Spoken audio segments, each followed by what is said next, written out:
नमस्कार। पिछले वीडियो में हमने देखा था किस तरह से संग्राम सिंह ने मेवाड़ की जो सीमाएं थी उसको उनको सुरक्षित करना प्रारंभ किया। लेकिन इस सुरक्षा चक्र के चलते इन्होंने एक कार्य किया कि गुजरात में ईडर नामक राज्य में, ईडर कहां पर है? गुजरात। और गुजरात में ईडर में गुजरात, इन्होंने क्या किया? भारमल को हटाकर शासक किसको बना दिया? रायमल को बना दिया। अब जब रायमल को शासक बनाया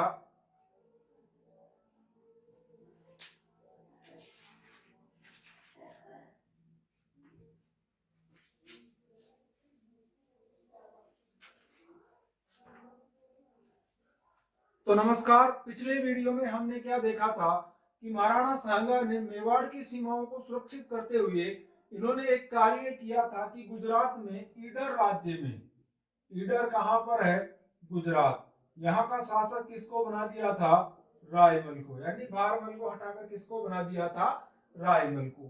तो इससे क्या हुआ? गुजरात का सुल्तान जो था वो नाराज हुआ। अब यहाँ पर एक चीज देखना, जब राणा सांगा गद्दी पर बैठे 1509 में, तब गुजरात के शासक कौन थे? महमूद शाह बेगड़ा। लेकिन अब गुजरात के शासक कौन बन चुके हैं? गुजरात का शासक वो कौन है? सुल्तान मुजफ्फर। सुल्तान मुजफ्फर, सुल्तान मुजफ्फर गुजरात का शासक बन चुका है।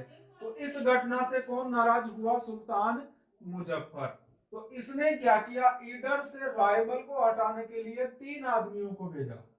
कितने आदमियों को? 3 आदमियों को। पहला भेजा निजाम उल मुल्क। किसको भेजा? निजाम उल मुल्क। और निजामुल मुल्क को जब इनसे भेजा तो निजामुल मुल्क ने ईडर पर आक्रमण किया और रायमल को गद्दी से हटा दिया। रायमल को जान बचाकर यहां से भागना पड़ा। लेकिन कुछ समय बाद रायमल ने क्या किया? सेना को संगठित करके वापस निजामुल मुल्क को हराकर किस पर अधिकार कर लिया? ईडर पर।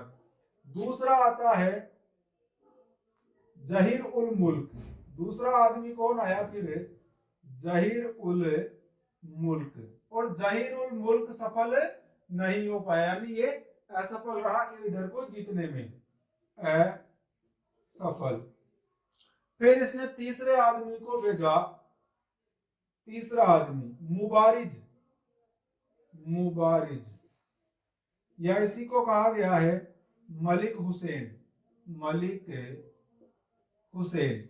ये कब आया? 1520 ईस्वी में।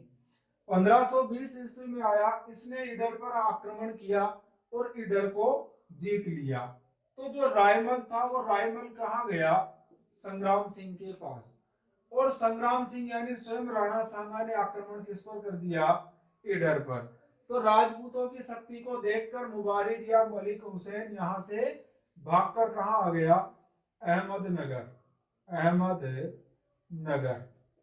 लेकिन राणा सांगा ने ईडर पर तो अधिकार किया। ईडर से मुबारिज का पीछा करते हुए कहां पर आ गए? अहमदनगर। और अहमदनगर को राणा सांगा ने पराजित करके और अहमदनगर को लूटा। वहां के हाथियों को छीनकर वापस राणा सांगा कहां पहुंच गए? चित्तौड़ यानी मेवाड़।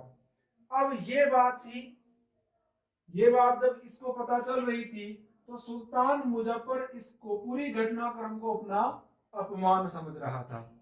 अपमान तो समझ रहा था, लेकिन अब मेवाड़ पर आक्रमण करे कैसे? क्योंकि उस समय मेवाड़ बहुत शक्तिशाली था। बहुत ज्यादा शक्ति मेवाड़ के पास थी। अकेले लड़ना संभव नहीं था। तो सुल्तान मुजफ्फर ने क्या किया? गुजरात में एक जगह है सोरठ।